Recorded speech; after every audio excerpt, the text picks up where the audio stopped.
Okay, everybody, welcome to Cry Oneness. It's 3 o'clock in the afternoon. It is the hour of divine mercy, and this is the special Cry Oneness show. We have two very famous musicians with us today and a producer of a video done on the two musicians' lives, and it should be a very interesting show, and that's all I'm going to say for now. And then I'm going to introduce the people, and they'll all tell their little story, because these resumes that I've been looking at are amazing. The amount of work that these men have put into their musical careers. And I'm going to let everybody do a little bio of their own to start. We have three people, and for the first 15 minutes, we're going to focus on finding out a little bit about these people, because as you know, my show is about sharing your music, sharing your poetry, sharing your lives, and these people are 100% for all of those things. So I'm very honored to be interviewing Charles and Christina, the producer, and Christopher. Christopher and Charles are the musicians, and Christina is the producer of this amazing video I watched, which is called Concerto. So I'm going to start with Christina, and why don't you tell us a little bit about yourself? I'd be very interested if you have any little God moments you'd like to show where you know it was God and not you doing something. But other than that, just introduce yourself and what you do. I'm Cristina Cassidy. I was a video producer for several years in Washington, D.C. area. And I grew up with Charles and Christopher. And I stayed in touch for a while after I moved up to Washington when I was in 8th grade. We were all in school together in an orchestra. As I like to say, I was second violin, probably last chair. And they were always the top bananas. They were concertmaster and principal cellist of all the orchestras we were in junior high. And I had the good fortune of knowing them both and playing music with them and actually meeting their father, who is one of the main characters in my documentary. I reconnected with Charles quite by accident in 1985 when I was watching a broadcast of the New York Philharmonic. I consider that a God moment, because I was sitting there very pregnant with my first baby, and I'm watching, and this very handsome young man walked out and sat down, and he was the associate concertmaster. And I went, my goodness, you know, what a nice looking young man. And I was listening, and he picked up his violin, and I screamed, because I sat across from Charles for years in orchestra, and I knew it was him right away. And I just screamed. I went to the phone soon after the concert, called the New York Philharmonic, and I got Charles. And two people had called him that day. He'll tell you about that. I called him, and he got another funny call that day. From that broadcast. Anyway, you know, go forward a little bit. I kind of chased him for a long time after I became a documentary maker. I wanted to make a little film about the two brothers. I thought that would be so nice. I was just starting my documentary work, and I thought a nice short 20-minute film on these two guys. And so I chased them for quite a while. And it never worked out. It never, the stars did not align. And so I just kept at it. And finally in 2008, they were doing a concert with the South Dakota Symphony Orchestra, and their father's music was part of the program. And I thought, how nice, that'll be great. You know, I'll make my little 20-minute film. And then I had another God moment, because I went down to Atlanta to interview Christopher. And that's when he told me the part of the story about, you know, the riveting moment he had with his father, the moment of truth, shall we say. And I went, uh-oh, this is not just a little document, you know, a little 20-minute short. This could turn into something bigger. And I knew that there was going to be a story here. So when I went up to New York and interviewed Charles, he told the parallel story of what had happened to him in college with his father, which was also a very traumatic experience. And I looked at this and I said, we've got a story here that's very powerful.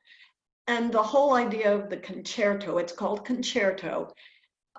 The concerto, and you both can correct me as musicians, but my understanding was a double concerto is two instruments doing their, music to each other, and then there's the orchestra in the background.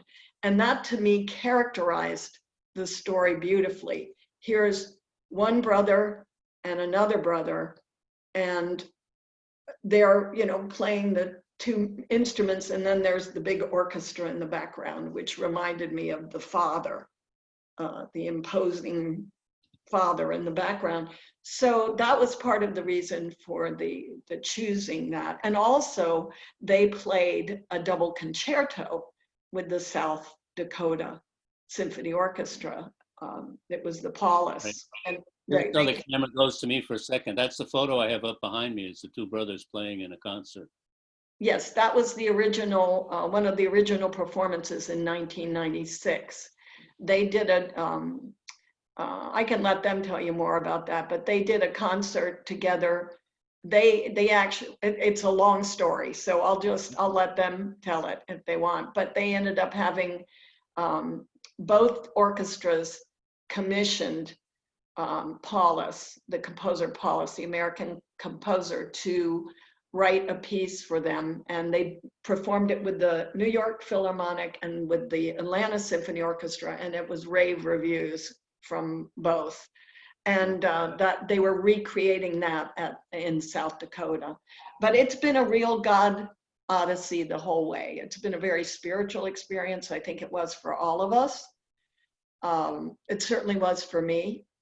It took many years to make this film, and that was okay. It took the time it needed to take to be made. As you said, you said before the broadcast started, right. The Holy Spirit was on this one, as far as I'm concerned. He's always lurking around there. Not lurking, but right. So, how long have you been doing this career in production? I started as a writer many years ago, and then in 1995, I became a script writer for a small production firm in Northern Virginia, and I eventually became head script writer, and then I became a producer.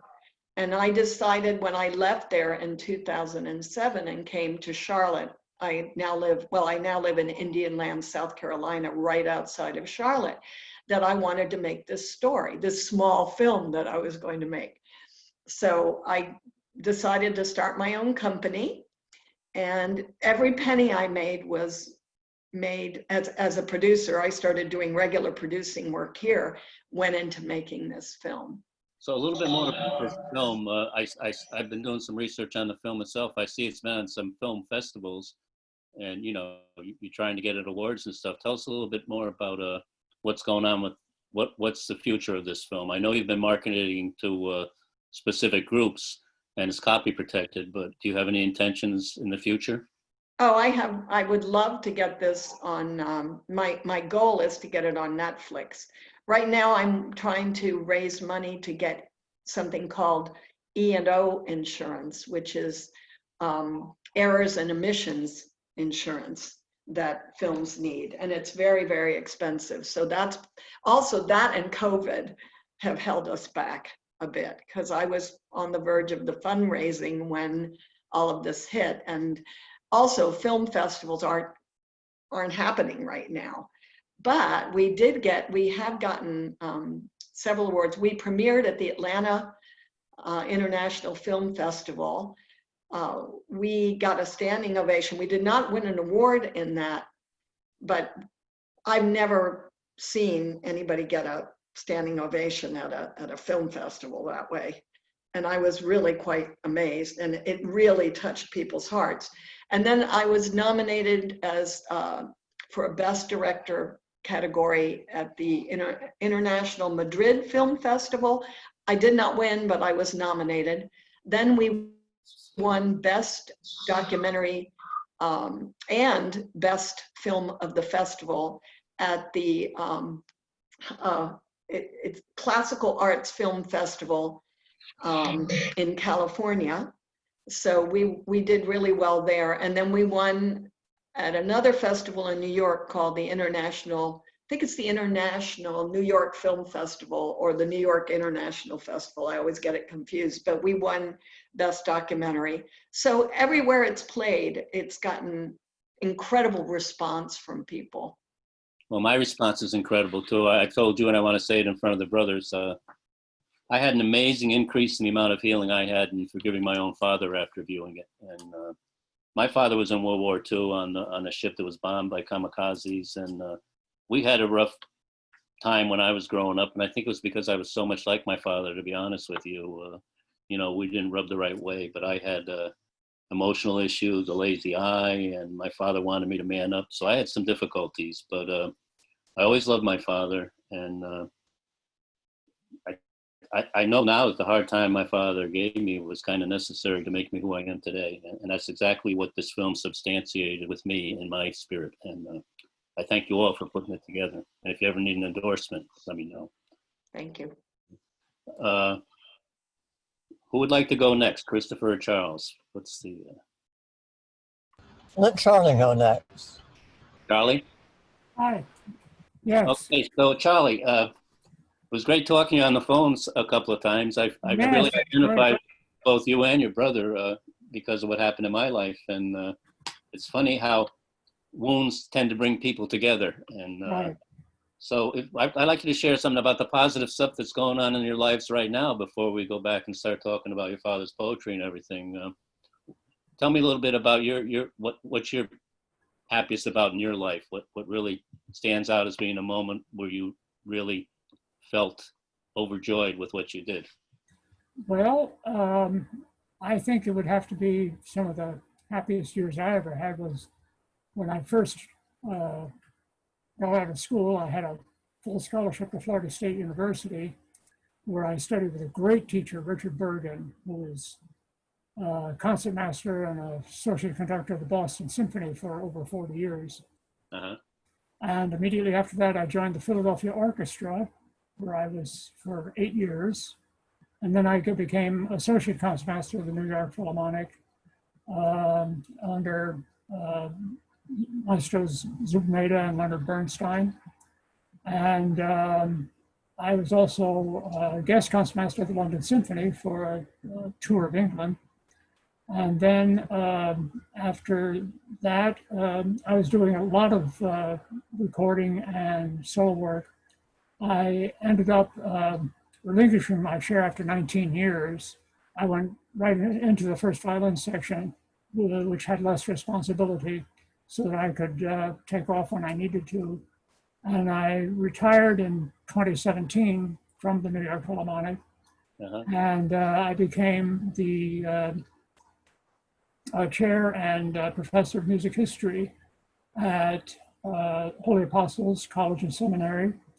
And that's where I still am. And, Right.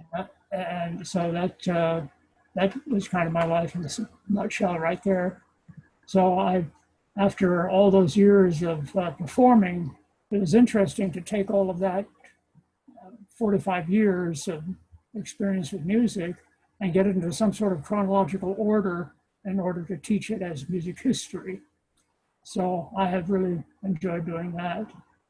I must say, when Christina first approached me about doing the documentary, I kind of hemmed and hawed, and I wasn't really sure because 6 years with here, right? My father was a very troubled man, understandably so in a way. He had polio when he was 3 years old, and his legs ended up completely paralyzed, and he was also partially paralyzed in his right hand.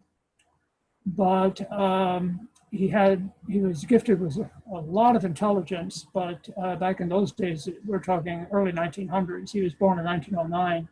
Uh-huh. There was nothing done for handicapped children in the way of education, so he was self-taught. but he had a marvelous intellect and tremendous musical gifts. And he became a baritone starting at the age of 18. He studied with Dadman, who was a tremendous vocal teacher.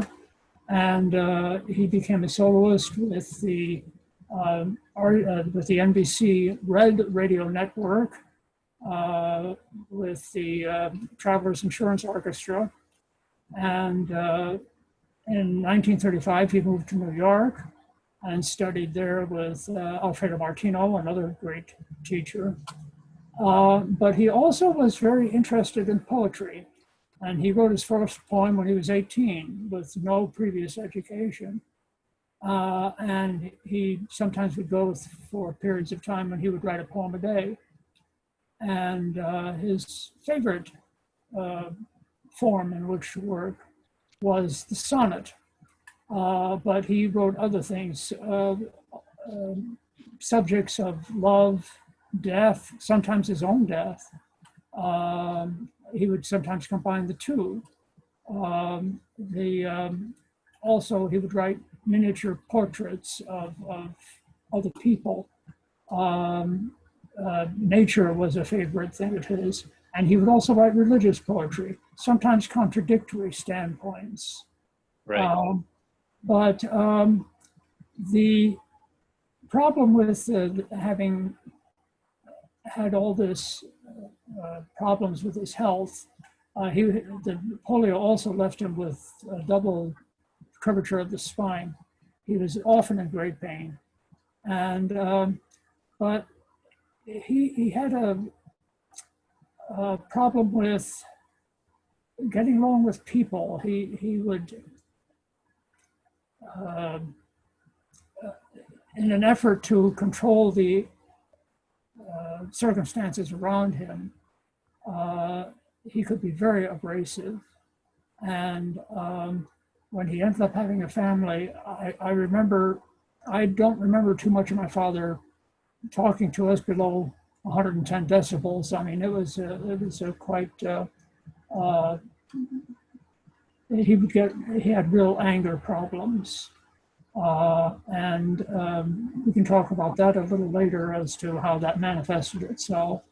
Right. But it was as if he was two men, because the poetry that he wrote and the music, he was also a composer. He ultimately did go to college and graduated with the highest honors from Rollins College.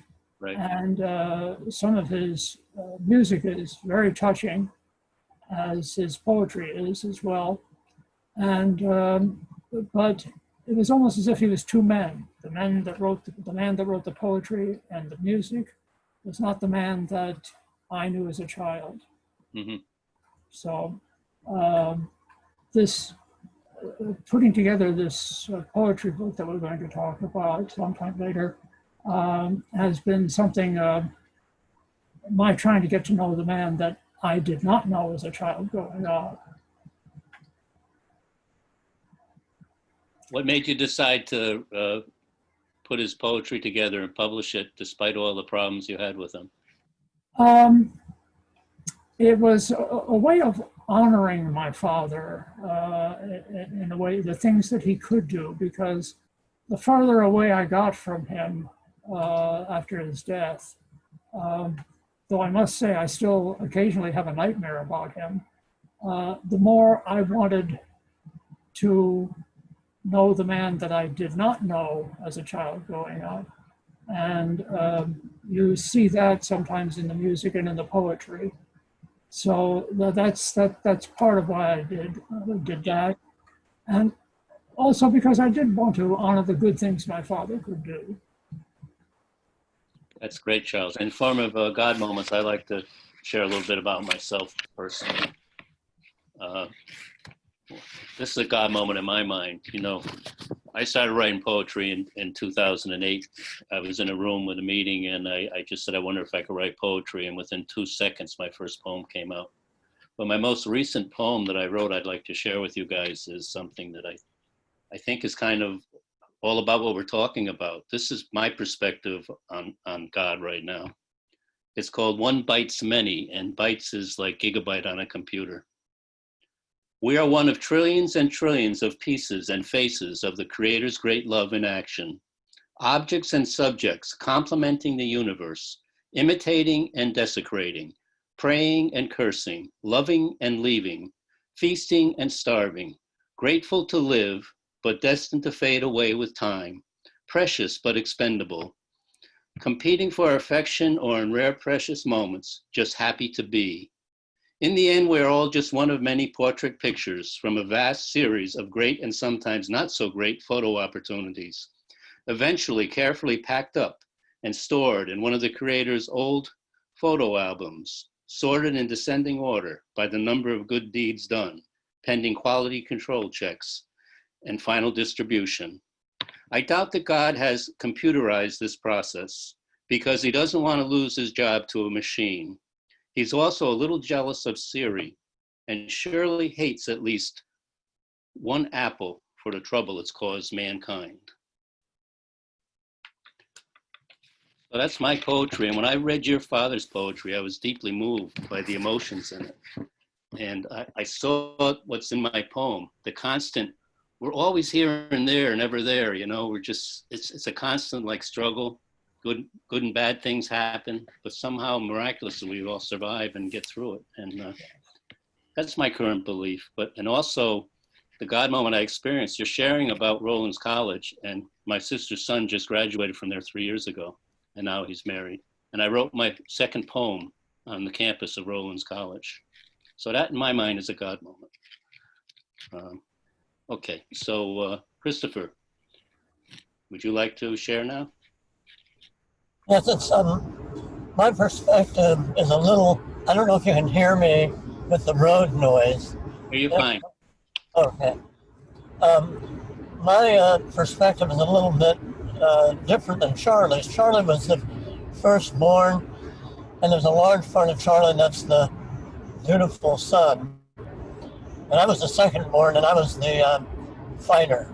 And my father really was into control, perhaps because of his handicap. He wanted to feel like he controlled people around him and events.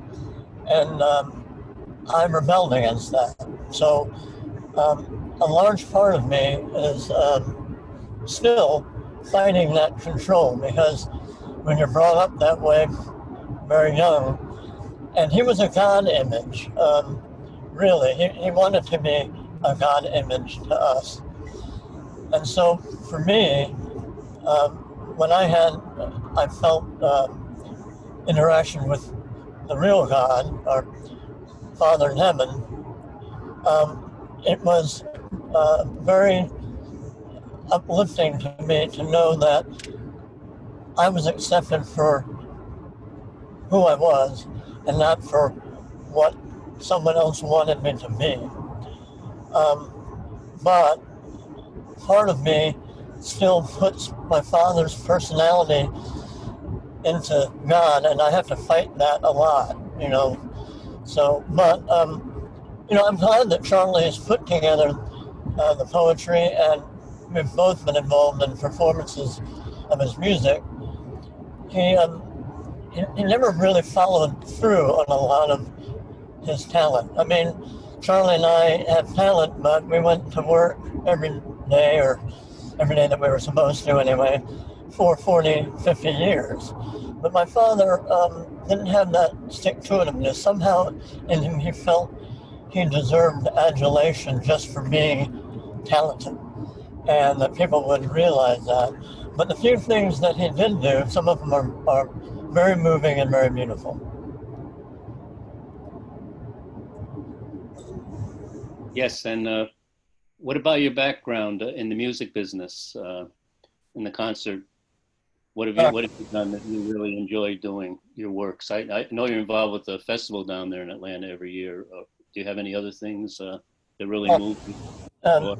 You know, when I was made to start the cello because I wanted a family string quartet, but it never really captured. I wanted to be a painter, and but when I was 15, finally, something I started to identify with the music, and that's when I left my father and started studying at Curtis and Juilliard, and then with Charlie in the Philadelphia Orchestra in New York, and then principal in Atlanta. But when I was in Atlanta, I also went to art school the same time as in the symphony full time. And then I got my throat cancer and had to drop out, and then my son was born.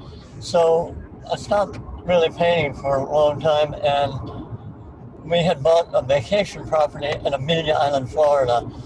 And it's a beautiful little town, Fernandina Beach, and I decided it'd be a great place to start a chamber music festival. So that next year will be our 20th season now, and from the very beginning we've had the world's greatest artists and people that I knew from Curtis and Juilliard and the symphony helped me get it started. People like Lynn Harrell and the Glen Area String Quartet, Hilary Hahn, they all came from the very beginning. So I'm still doing that, and even though I'm retired from the symphony, I'm still playing some. I have a little arthritis in my hands now, so it's a little painful, but I'm still able to play, and I enjoy that a lot. And it's a real challenge to get the festival, trying to get the festival back online during this pandemic. That's what's sort of occupying my time right now, is trying to figure that out. Yeah, it's so challenging with the loss of audiences being live. It's a little difficult. Right, we're probably going to have to postpone some of the big names and then do small live concerts coupled with virtual live stream, so that we can get keep the group gathering down, those numbers down, but still get out to the public. And we may be, with virtual, we actually may expand our audiences, because we feel that perhaps some people don't go to concerts and they don't like to dress up or into that stuffy chamber music stuff. But online, they can be at home and relax and view some of it or part of it and get up and go get something out of the fridge. And so we're experimenting with that. And I've done 4 virtual live stream concerts at this point, and we've been very happy with the results. I have a question for you. You and your brother are so highly rated as soloists in addition to being in concerts. And I'm wondering, what do you enjoy more, organizing or playing? Playing, for sure. I don't really enjoy organizing that much, but I do. In organizing, the good part of it is interacting with the other artists and talking to them and planning the programs. And I've also met a lot of wonderful people that are sharing their time to be on the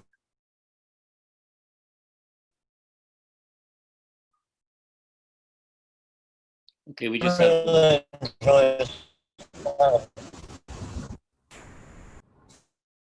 Chris, give it a couple of seconds. We got a problem with Hello? this. Okay, I can hear you now. Okay. It's just I'm on the road, so my hotspot goes in and out a little bit. Okay, so sorry for the interruption. Yeah, why don't you go ahead and talk to somebody else until my internet's stable? Well, you're okay now. It's going to fluctuate. Oh, all right. Yeah. So why don't we continue? I would like to ask you, I was very emotionally, concerned with that gun incident. Would you like to, what made you leave your home, right? Was a gun incident? Would you like to go into that a little bit or just let it be? Well, I don't know, a little bit. It's not something I like to dwell on, but the gun incident was not the thing that made me leave. It was because I was going to leave with my mother that my father decided to scare me and see if I would change my mind by threatening to shoot me. The gun wasn't loaded, but when you're 2 feet away from somebody aiming a pistol at you, that had always told you never to aim a pistol at anybody unless, even if you thought it wasn't loaded. it was a pretty traumatic event, but it just sort of cemented my resolve at that point that he was not a person I really wanted to be around a lot, and that's why I left. But eventually we sort of made our peace when we got the Philadelphia Orchestra and moved him to Springfield. We would be able to get together. He wasn't able to control me anymore, and so I was able to somehow communicate on better terms. Yeah, I totally identify with you on those control things, and it's amazing. Have you been able to come close to forgiving your father? I know you were talking on the video about being less angry. Have you come to a point of forgiveness? Oh, yeah, I forgive my father. As Charlie said, he had a lot of difficulties, and there's a certain amount of mental illness and narcissism brought on by a lot of things, and he also had a lot of good qualities and gave me a lot of good things as a father. I mean, even though he tried to control us as musicians, he taught us a lot, and I'm sure I would not have made the career without his influence. So, yes, I have forgiven him. I don't, fortunately, every once in a while I have a dream about him, but it's not usually antagonism. It's usually just communicating with him or something. Yeah, it took me 5 years after I quit drinking to forgive my father. It was very difficult for me, and I totally identified with what you went through. And how I finally wound up doing it was, I looked at it. I actually became a worse drinker than my father for a period of time. That helped me. You didn't have to go through that part of it, I guess. But the other thing that helped me was my father was in World War II, and he was only 17 years old, and he was bombed by 3 kamikazes, and everybody that he was with in the electrical room where he was working, all his friends were gone, and he was almost thrown overboard for being dead. So I started looking at things like that and understanding that we all have this human condition, and the most important thing is to be able to forgive people. And I went down to Orlando to a conference called Unbound with Neil Lozano, and I was trying to forgive my father and having a difficult time with it. And I was actually still on the medication I was on, that I was put on at age 12 because of his drinking. And I went up to these prayer warriors, and 3 people prayed over me, and they said, "What do you want us to pray for?" And I said, I want you to pray that I forgive my father, but I don't think I can. And they said to me, "You have to." I said, "Why do I have to?" And they said, "Because God is a father, and if you don't forgive your father, you can't have the proper relationship with the Father." And then when they laid hands on me, I got slain in the spirit for 10 minutes. I was in ecstasy. I couldn't even move off the floor after I did it. And forgiveness, and the week after that happened, I wound up coming off the medication I was on for 55 years for his drinking. So forgiveness is powerful. And I'm so glad you're able to do it. It's so amazing. How about you, Charles? Are you at a level of, you were a caregiver for your father, and I was a caregiver for my mother. I think that's amazing, Yes, for many things, I'm very grateful for my father. He gave me a love of Shakespeare, for example. But there are other things. For example, I started to lose the concept of hope under my father. It seemed like the more I wanted something, it was like the more control he had over whether or not I would get it. If there was a music competition that I wanted to go to, I remember in high school several times, I was never sure up until the last minute whether or not he would allow me to go. That kind of control. And finally, I had my own experience with my father. The final thing was my 21st birthday present was that I was up at Florida State University, and I had moved my father up to his own apartment near where I was, so that I could watch over him, even though I was in school. For my 21st birthday, there was a knock on the door at 3 o'clock in the morning, and it was a policeman. And he said, you need to come with me. There's been a shooting at your father's apartment. And I said, what happened? He said, I think you better come with me. So I followed him in my car. He took me to the hospital. And my father had an old German Luger that was given to him by a friend of his from World War II. And he had used it to shoot himself in the chest. And he missed his heart by about that much. And so I was in the emergency room with him, and he was saying, I did it for you. And all I could think of in my mind was, no, you didn't do it for me. It was the ultimate guilt trip. I knew precisely why he did it, because that was the time when I was going to have to start looking for a job. And, you know, major cities or major orchestras are in major cities. And so we were talking, one of the big cities, I'd have to move north. My job apparently was that I was to spend the rest of my life taking care of him. Well, that just couldn't happen. So as my brother said, we managed to get him to Springfield, his hometown, where he still had relatives. And we got him into a situation where he was cared for.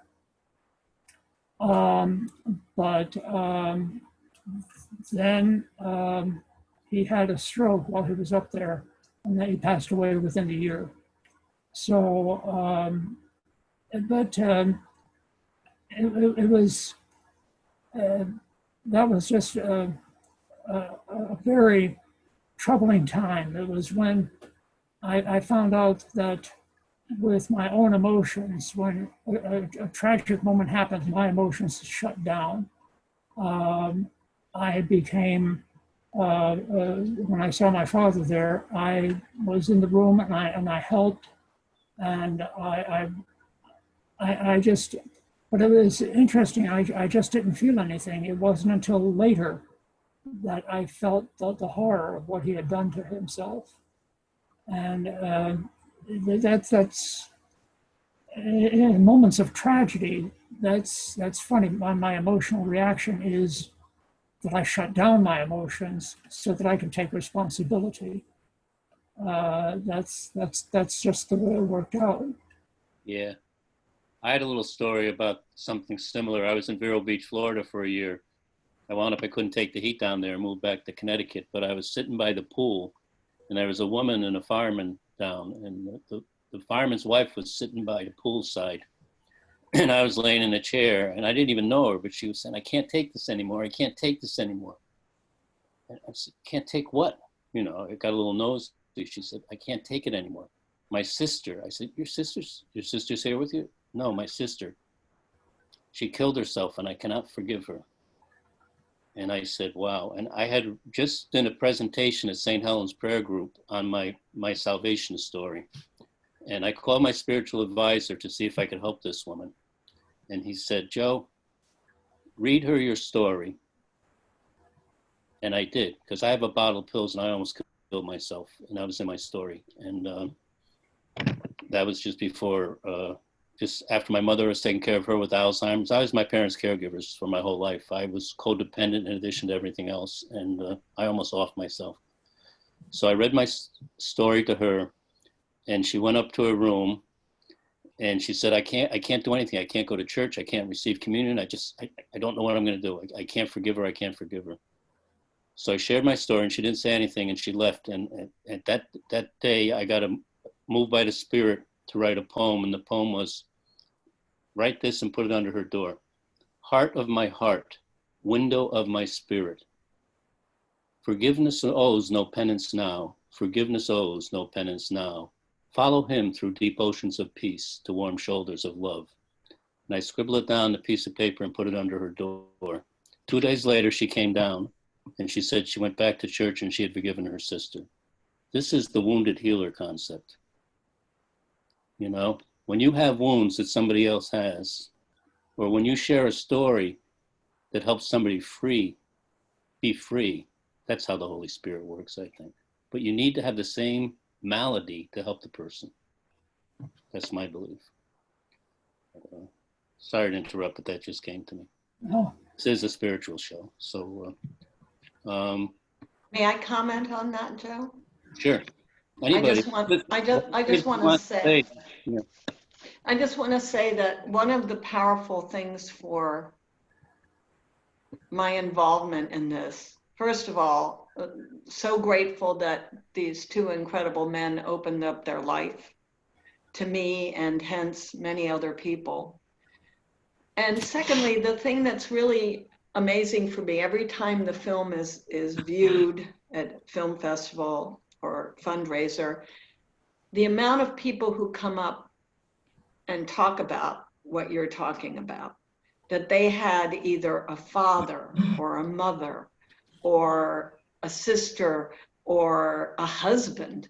I've had many women come up and talk about, from Betty's viewpoint. Betty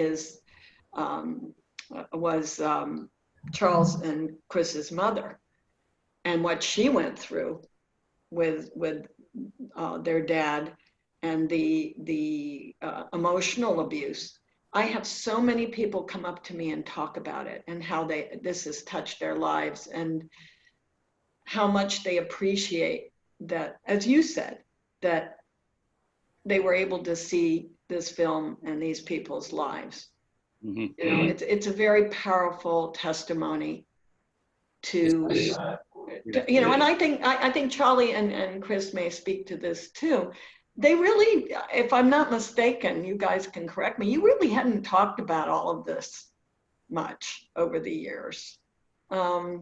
not really. We didn't talk about it. It was something. Chris and I very rarely talked about it, and I wasn't, as you know, I wasn't really anxious to do the documentary. I had trouble enough with the nightmares of my father that I did. Many people, psychological abuse can be just as hurtful as actual physical abuse. Amen. And this was, it was a real problem. It was a real problem for me to even admit it sometimes to myself that I was being abused, but it was what was happening. It was like a family dirty laundry kind of thing. You didn't want to air it in public much, but and I don't even know, Christina, maybe it was a God moment. I don't even know why I started talking about all of it with you. It just sort of happened. You know, I didn't plan on it, but I think part of it was the questions you asked were just made me open up or think about things. But, you know, talking about my mother, when, you know, it was psychological abuse. She was treated like one of the kids, basically.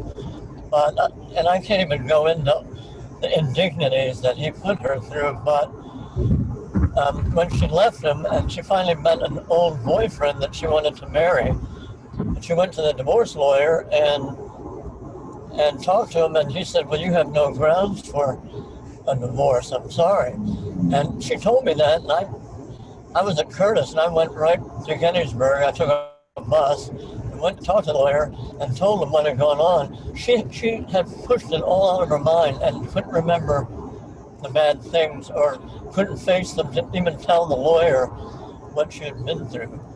So, I mean, talk about the effects of abuse and how to kind of push it out of your life. She went really, and she didn't like to talk about it much. The funny thing is that if we did mention it, a lot of times we focused on the funny moments in our, because there were fun times and joking, and we'd make, remember when Todd did this, remember when you did that or this. So it wasn't all bad, but as far as opening up, that was unexpected for me. I can absolutely relate to that. That was what was my reaction as well. That what was interesting was, as we were making the documentary, the nightmares that I had about my father increased dramatically. Things that I hadn't thought about would come out at night, and as I said, it was that's been a problem with me. Number one, that this kind of, I had to be perfect, and number two, the idea that I didn't dare hope for something, because the more I hoped for something, the less likely it seemed to me that I was to get it. And things were constantly being held over my head as control mechanisms. And then, of course, after the family broke up and I had care of my father, for the first year, I had an old rusted out hulk of a car, and I would drive 200 miles home every weekend to spend with my father until it just became totally impractical, besides the old car I was giving out. And we moved him up to Tallahassee, where I was in school. But it was a very difficult time to balance schoolwork and trying to build a career and get ready for a career, I mean, and taking care of my father the way he expected to be taken care of, which was basically, for example, in high school, I was not allowed to go to high school more than 3 days a week. He kept me home 2 days a week. So, I mean, and yet I still managed to have 3.5 average. So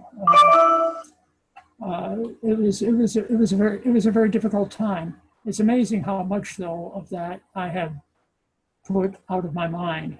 I don't think about it, but they come out at night sometimes. That's where I have my difficulties sometimes too. You know, I listen to this Richard Rourke quite a bit. He's a Franciscan down in Albuquerque, and he says, "What we don't transform, we transmit." Yeah. And I know that's all that was going on with my father. He was just in such pain himself and didn't know how to deal with it. And he had 3 cardiac arrests in front of me. You know, my worst fear was the death of my parents, and every time they died, I was with them. This is how God works, you know. And God's the only one that can use evil for good. I got to remember that. And, you know, people aren't evil, but sometimes they act out because they just can't hold it in. I'm glad that I've gotten my garbage out, or I'd still be sick, you know. So you guys, I really admire what you guys are doing with this video, because I think especially if it can be marketed to Netflix, you were going to help so many people like me. I mean, it's amazing what that did for me, just reviewing that video and knowing that I'm not alone. You know, one thing that was very difficult with the film was not making the father out to be a total villain. And he dominated the film a lot for me. You know, it was very hard. And I also find it interesting that almost all of the home footage that we used was done by him. Many of the photographs were done by him. So in a way, he gave us the material to use in the film. There was a lot of ironies, but at the end, I really had compassion for him. It surprised me because, you know, I was listening to these stories and all of this, but I see that he was a broken person. We're all broken in our own ways, and we do what we know sometimes. And as you said, you know, we can all do things that we regret, but he was, you know, I think textbook narcissist, in spite of, you know, I mean, I don't think he became the way he was because he was a paraplegic particularly. I think that affected him deeply. But at the end, I think we come out with, Charlie said it in part of the interview when he said, I didn't know this man. I didn't know the man who did the poetry and the music. I just didn't know him. And so in a way, this poetry book and the music that both of the brothers have promoted and worked on helps see that man and, you know, see him in a different way. And that's been healing for me. And, you know, you don't make art without having a certain piece of it be about you. And I'll never forget, I was sitting with Christopher in a diner in South Dakota, he may or may not remember this, and I was telling him about my story and my background, and I looked over and his mouth was like, and I was like, what? He goes, oh my gosh, that was so tough. And I said, but it's my story. You know, it didn't seem that bad because it was my story. But, you know, I too had a mother. Actually, my mother and their father met once, and they were peas in a pod. They got along so well. And I think I made this film about my mother, not my father, my mother. I mean, that there's that element of what I felt as well. So it was a powerful experience. I think it was powerful for all of us. Yeah. What happened? It really makes you develop a very large ego too when you have something like that happen. You know, you get to the point where you don't trust anybody, you hate authority, all kinds of stuff. But, you know, I'm over it, and you guys are doing very well. So maybe we should get into some of your father's poetry so that he can, you know, his poetry is definitely beautiful, unless you guys want to keep talking on the same subject. But would you like to move on to the poetry aspect right now, or keep talking on the same line we're doing now? I certainly have a few examples. The book itself will have about 200 of his poems. I've read a lot of them. So I have a few examples I can certainly read.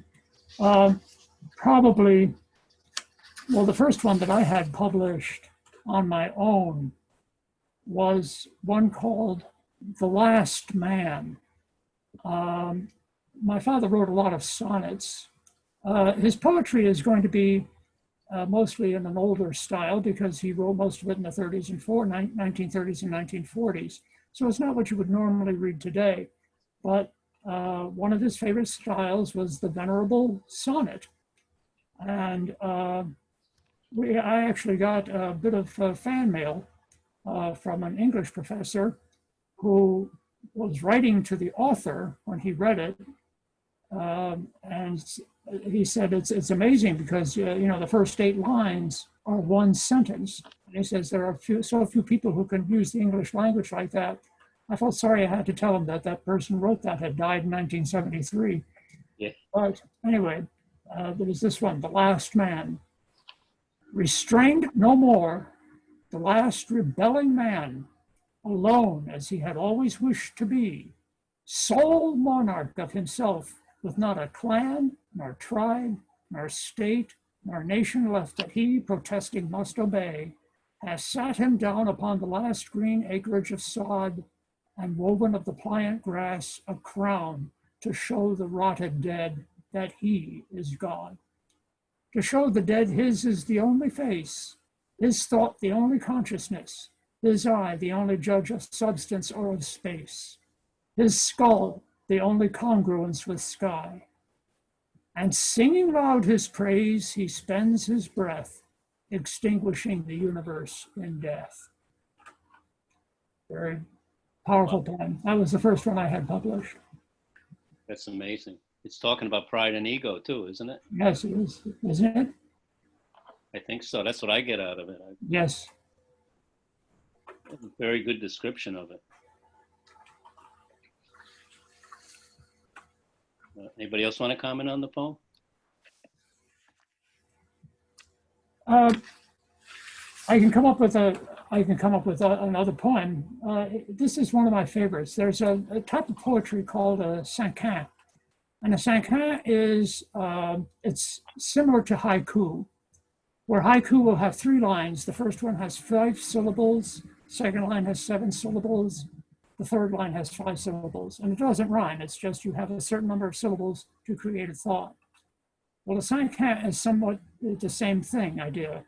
It's a 5-line poem. It has, the first line has 2 syllables, next line has 4, third line has 6, the fourth line has 8, and the last one goes back to 2.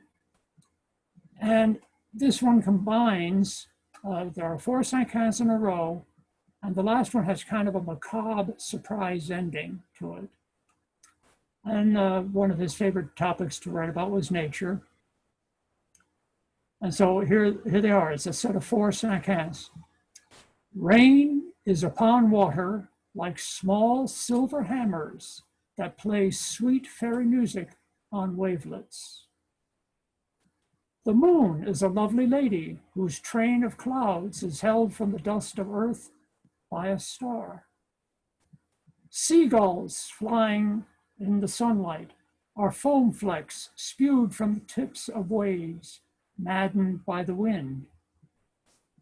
Beneath the pale green sea are mermaids, pink coral, and dreamless men with seaweed in their hair. Wow. Little macabre surprise ending there. He was a good one for that. Every once in a while, he'll throw in a poem like that. That's amazing. What intelligence just to be able to do that with the count. One of his favorite authors was O. Henry because of those surprise endings like that. I see that a lot in his poetry, like an O. Henry short story kind of. Surprise ending. He was a handsome man too. I've got him behind me now on my screen. Can you see him? Yeah. Yes. I was surprised that he, I love his nature poems. Those were my favorite. The nature, it surprised me because the images I have of him are up in that room, closed away. I don't know, I didn't see him as a nature lover, you know, and it surprises me. I think I thought of him after I heard some of these poems of imagining him sitting there looking out of the window, you know, looking at nature, being aware of it. And it's very moving. It just reminds me that in our high school year, before I left, when we were at school, he would have little hobbies, electronics or just all sorts of little things. And what he would do is get in his car, and he could drive, and he would go park in a place called, it was Mead Gardens. And he would spend a lot of his time in these gardens in his car as working on a project, but he really liked to be outside a lot. Yeah. I just thought of that.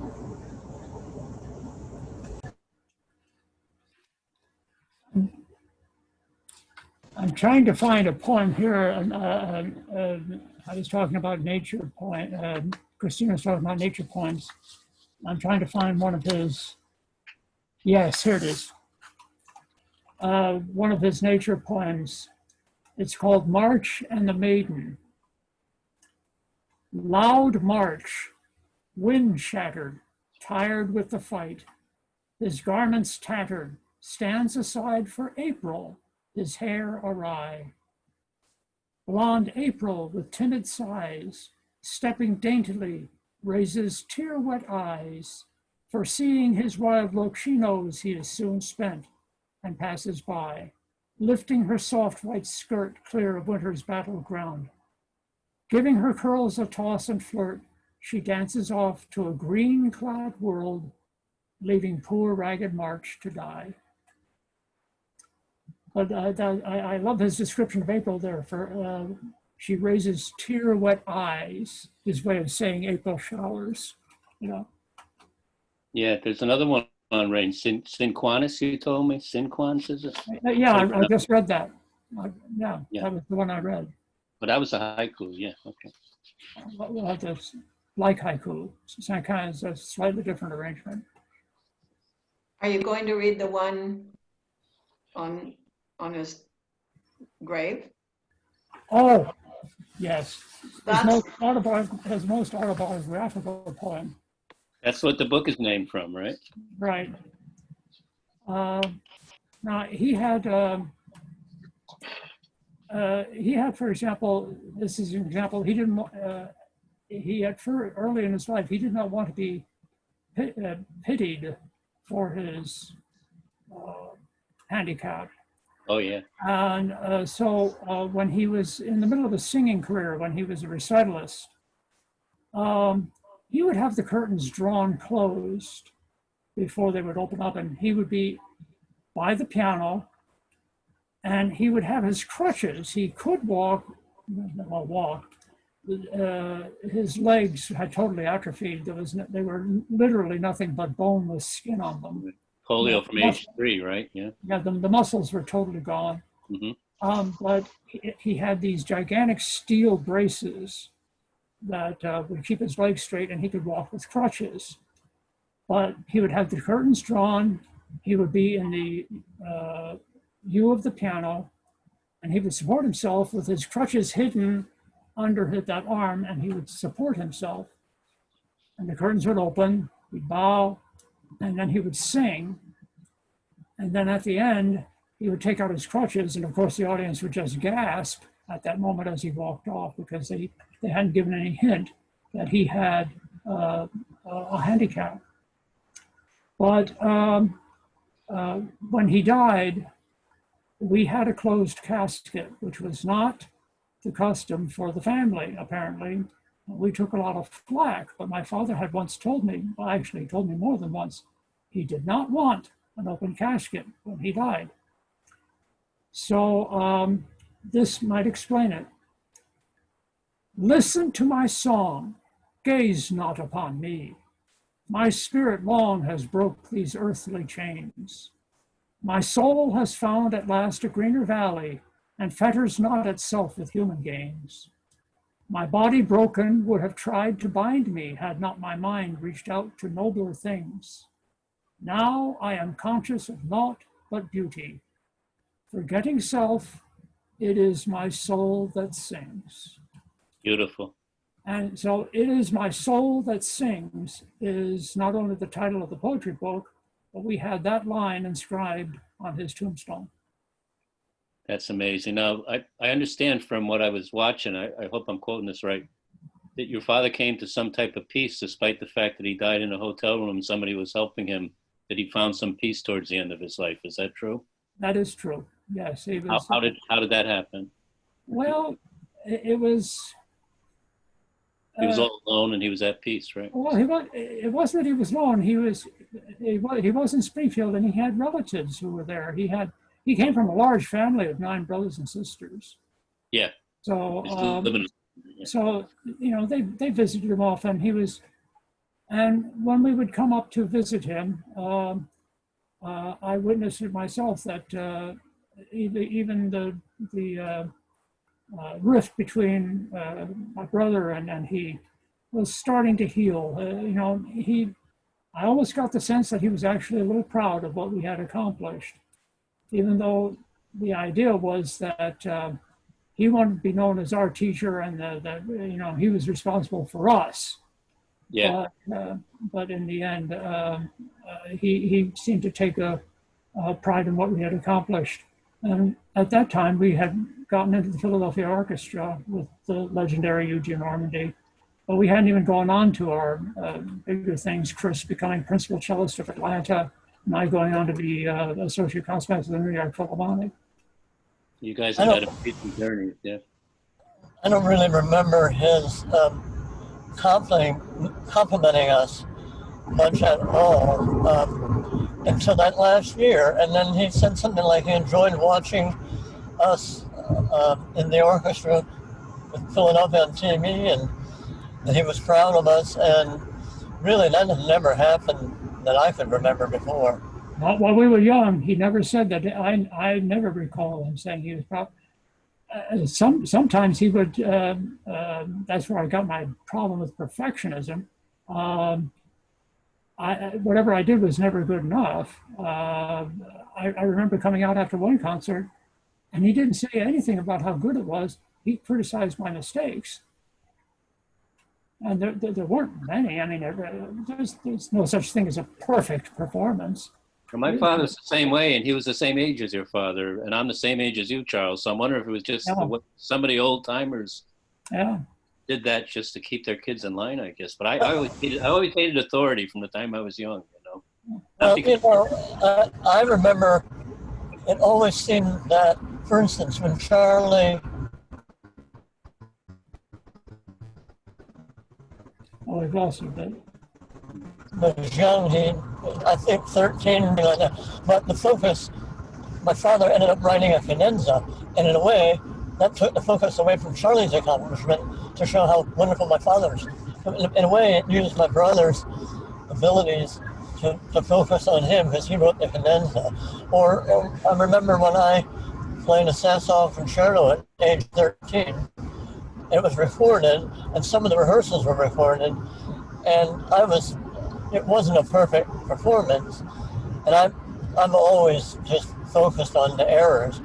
But he took the tape and doctored it and put in rehearsal stuff, and then he would show me how great he made me look. That even though my performance was not so hot, after his editing, then did. There was a lot of that as we were growing up, and that seemed to disappear that last year. Yeah, I have to say I had some fights with my father, but I loved him through everything. I mean, I was his caregiver too, and I wanted to share this with you guys. You know, this is a locution I got, and I get locutions. I think they're from God. I don't know if they are, but I let people decide if they think it's God or not. I want to read this one to you. And when he gave me this, he says, tell everybody this is exactly the way I feel about them. Everybody, bad and good. My beloved child, mighty is my love for you, full of mercy, hope, and grace. Before the dawn of time I knew you. Your voice is music to my ears. When I gaze upon you, I see myself. Everything you do pleases me immensely. I call to you. I thirst for you. I bled for you. I die for you again. I feel your pains. I share your gains. I'm here for you, now and forever. Nothing can separate us except your will. We are one. Please accept me. Please don't leave me again. Very humbly yours, your beloved God. Interesting. Amazing if we could all believe that, how much peace we'd have in the world right now.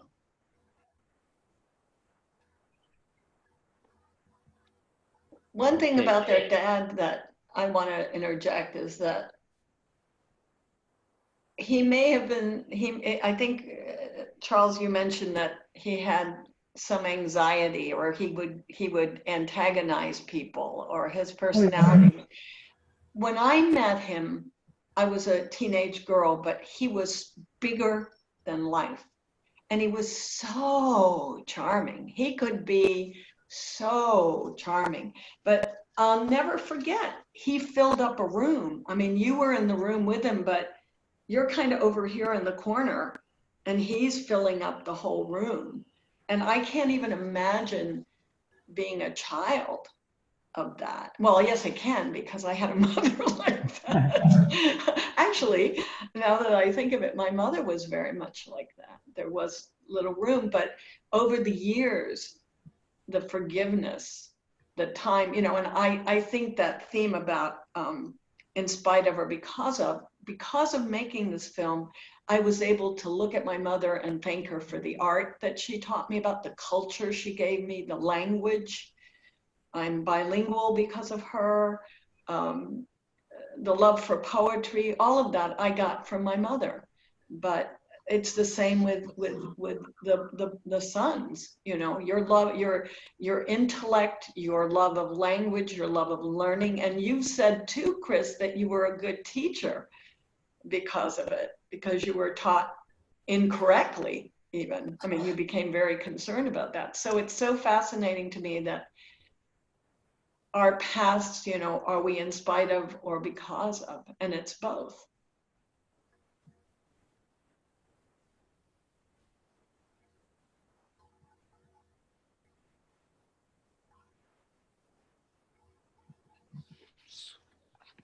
Okay, we're having some connection problems.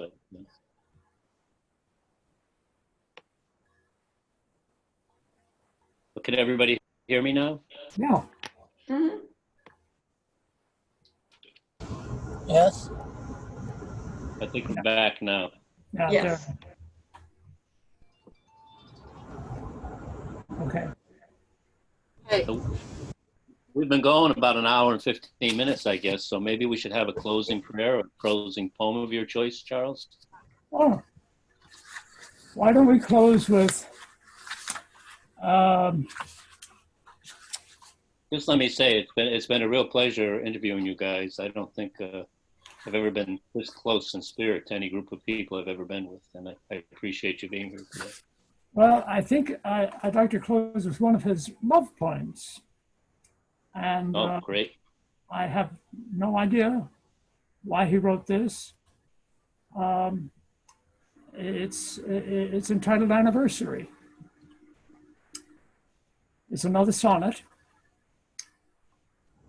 It is enough almost that you and I have loved and known the seasons of our years, have seen them all, the summer sun, the tears of spring, the vague unreal of chilling sky that half congealed in winter arches high at night above the rigid earth, our peers at dawn through frosty beetled brows, our nears the tops of trees at dusk as shadows die.